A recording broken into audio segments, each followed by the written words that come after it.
bagi memastikan hasrat untuk membangunkan sesebuah bandaraya atau kejayaan dalam membentuk sesuatu peradaban yang disegani semua pihak, penerapan nilai syukur adalah sangat penting. Mungkin Datuk Seri boleh sentuh tentang erti sebenar kesyukuran dan pengisian keagamaan di dalam sesuatu komuniti di dalam konteks pembangunan itu sendiri, Datuk Seri. Ya. Silakan. Assalamualaikum warahmatullahi wabarakatuh. Bismillahirrahmanirrahim. Alhamdulillah wassalatu wassalamu ala Rasulillah wa ala alihi washabihi ajma'in.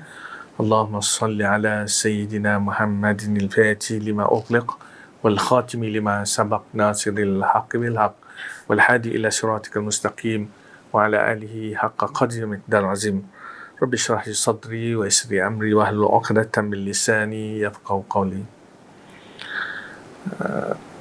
Bagi kita nak memahami bagaimana untuk kita mensyukuri nikmat Allah SWT dalam kita hidup di sebuah negara, negeri yang makmur seperti Pahang Darul Makmur ini, kita boleh melihat kepada contoh yang sebenarnya sebagaimana yang telah dibuat oleh Rasulullah SAW. Iaitu kalau kita lihat sejarah sirah Rasulullah SAW, apabila Rasulullah berhijrah daripada Mekah ke Madinah, perkara pertama yang dibina, yang dilakukan oleh Rasulullah SAW ialah membina masjid.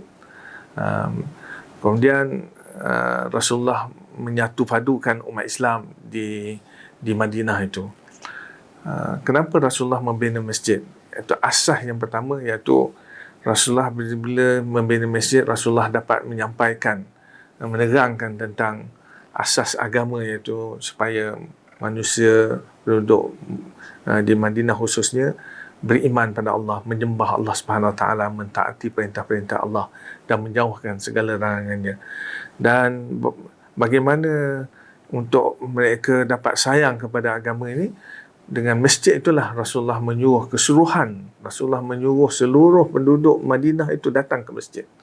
Bukan apabila kita bina masjid hanya imam, bila ada orang tertentu saja datang ke masjid, tidak. Apabila masjid itu dibina, disuruh untuk seluruhnya datang, maka di situlah memudahkan bagi Rasulullah menerangkan tentang agama ini. Dan di situlah dapat memupuk perpaduan di antara umat Islam. Dan bermulanya seseorang itu sayang kepada agama ini ialah dengan apabila mereka suka ke masjid, sayang, merasa nikmat apabila mereka datang berjemaah ke masjid. Di situlah bermulanya melahirkan bibit mencintai agama ini, mencintai Allah dan Rasul ini. Kita tahu bahawa dengan datang ke masjid ini ialah di antara perkara yang mana Rasulullah menyebut dalam hadis Rasulullah SAW, sab'atun yuzilluhumullah fi zillihi yawma la zilla illa zilluh. Iaitu Rasulullah menyebut ada 7 amalan yang mana apabila orang melakukan antara amalan-amalan itu, mereka ini akan mendapat perlindungan Allah di pada mahsyar, di akhirat besok. Mana kita dah penuh yakin bahawa kita ini hidup dan satu ketika kita akan dimatikan oleh Allah. Sampai ajal kita akan meninggal. Dan selepas itu kita akan dibangkitkan semula dan kita akan dihimpunkan di padang mahsyar. Di padang mahsyar adalah satu tempat yang sangat gerun, yang mana kita tidak tahan untuk berada lama di situ. Seksaan yang amat perit siapa yang berada lama di padang mahsyar, dan tidak ada benda yang boleh melindungi kita kerana waktu itu matahari akan didekatkan dengan kita. Maka bagaimanakah kita nak menyelamatkan, melindungkan diri kita daripada kepanasan terik matahari itu? Maka antaranya yang disebut dalam hadis tadi, yang 7 perkara ini, iaitu warajulun qalbu ma'allakum bil masajid, iaitu hati orang yang berpaut ke masjid. Artinya setiap kali masuk waktu sembahyang pergi berjemaah. Mana zuhur dia berjemaah, asar dia berjemaah, maghrib, isyak dan subuh mereka berjemaah. Maka orang yang begini, kalau hidupnya sepanjang masa begini, maka kalau dia mati, dia dah pastilah sebagaimana yang disebut oleh Rasulullah, dia akan mendapat perlindungan daripada Allah SWT. Dan di sinilah kita lihat dalam hadis yang lain menyebut, khususnya kalau sembahyang berjemaah ni sembahyang subuh, Rasulullah menyebut siapa yang sembahyang subuh berjemaah bi zimmatillah, dia akan mendapat perlindungan daripada Allah Subhanahu Wa Taala. Maka kalau kita nak negara kita ni kekal makmur, maka kalau orang yang pergi, kalau individu yang pergi, dia dapat perlindungan Allah. Kalau keseluruh orang dikatalah di Kuantan, seluruh bandaraya ni orang Kuantan memenuhi, menjadikan subuh seperti hari Jumaat, dah tentulah keseluruhan penduduk di Kuantan ini, penduduk bandaraya Kuantan itu akan mendapat perlindungan Allah. Begitulah kalau seluruh negeri Pahang, seluruh Malaysia ini, kita kalau mereka berjemaah khususnya bukan khususnya Jumaat, khususnya subuh dan waktu-waktu yang lain, mereka akan mendapat perlindungan dari Allah Subhanahu Wa Taala. Dan di sinilah Rasulullah SAW memupuk perpaduan ukhuwah Islam. Kita lihat umat Islam, kalau berlakunya perpecahan tu sebab apa? Mereka tidak rapat. Kalau kita setiap hari bertemu dengan sahabat-sahabat kita 5 kali sehari semalam, dah tentulah hubungan kita mesra. Dan di situlah bila ada hubungan yang mesra, kita akan sentiasa tanya tentang hal-hal keadaan mereka, menunjukkan saling mengasihi antara satu dengan lain. Inilah salah satu daripada bentuk bagaimana kita nak menunjukkan kesyukuran kita kepada Allah Subhanahu Wa Taala. Maka Allah akan bantu kita mengekalkan, insya-Allah, negeri kita ni, Pahang Darul Ma'mun, insya-Allah Pahang yang sentiasa mendapat perlindungan daripada Allah Subhanahu Wa Taala. Tuan-tuan yang saya muliakan, kita nampak kalau tuan-tuan tengok dalam sama ada Facebook ke, dalam telefon kita, dalam apa saja yang kita boleh lihat, Twitter dan sebagainya, kita dapati ada cerita-cerita yang mana ada gambarnya sekali.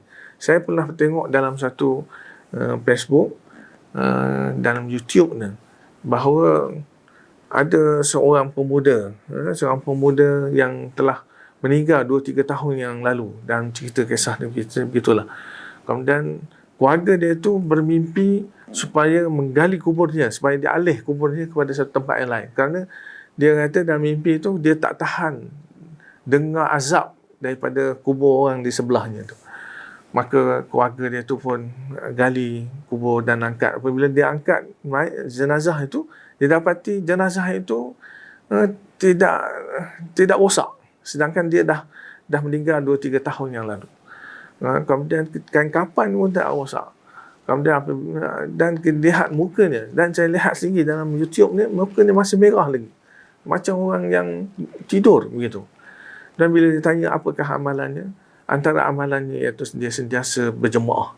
Dan banyak lagi cerita-cerita yang mana cerita di Indonesia, di Malaysia ni, apabila ada kubur yang nak dialih kubur, dan dapati ada di antara jenazah mayat yang masih elok, walaupun 20-30 tahun telah meninggal dunia. Inilah di antara perkara yang mana kita boleh menyelamatkan diri kita. Dan di dunia ini dia nampak satu bukti yang mana kita boleh tengok sendiri di Facebook kita dan sebagainya. Dan kita dapati bahawa negara seperti di Sri Lanka katanya, kebanyakan penduduknya bukan Islam, tetapi yang menguasai ekonomi adalah orang Islam, kerana mereka sentiasa berjemaah, mereka bersatu antara satu dengan lain. Dan begitu katanya di South Africa, di ekonomi dipegang oleh orang Islam. Kan kita dapati penduduk orang Islam di sana sentiasa berdamai, sentiasa memenuhkan masjid. Dan inilah satu pertolongan daripada Allah SWT. Maka insya-Allah, kalau kita disuruh, kalau kita bertekad untuk menjadikan masjid ini ada tempat untuk kita mendapat perlindungan Allah, maka datanglah berjemaah. Itu salah satu daripada cara untuk kita mensyukuri nikmat Allah SWT, khususnya subuh. Dan kita dapati bahawa orang Yahudi ini mengatakan, kami tidak takut dengan orang Islam, kecuali orang Islam itu kalau sembahyang subuhnya seperti Jumaat. Itu satu kegerunan bagi orang kafir. Maka insya-Allah kita, inilah asasnya. Rasulullah membina sebuah negara Islam bermula daripada masjid untuk memenuhkan masjid. Kita dapati usaha, kita dapati kita kadang-kadang kita mendengar banyak ceramah tapi kita tak ada usaha untuk mengajak. Anak kita pun tak ajak ke masjid. Sebab tu kita dapati ada masjid yang dah 20-30 tahun yang lalu. Kalau 2 saf dulu, 2 saf sekarang, begitulah, tak berubah. Sebab apa? Orang yang dalam masjid tu dia tidak mengajak pun anak-anaknya, tak mengajak jiran-jirannya. Sekarang ni kita ubahlah. Ubah untuk menyelamatkan negara kita, negeri kita. Kita ajaklah bermula dengan masjid. Dengan masjid ini insya-Allah orang akan berdamai. Tidak ada berlaku perbelahan seperti yang berlaku pada umat Islam hari ini. Dan itulah di antara asas yang dikatakan mensyukuri perintah-perintah Allah, iaitu kita mematuhi apa yang diperintahkan oleh Allah, meninggalkan apa yang larang. Wallahu a'lam bishawab. Assalamualaikum warahmatullahi wabarakatuh. Jadi begitulah pentingnya keseimbangan di antara pengisian Islam dengan pembangunan itu sendiri. Baiklah, untuk episod berikutnya Datuk Seri akan mengulas beberapa persoalan lagi berkenaan dengan Islam. Jadi teruskan bersama program Tanya Mufti.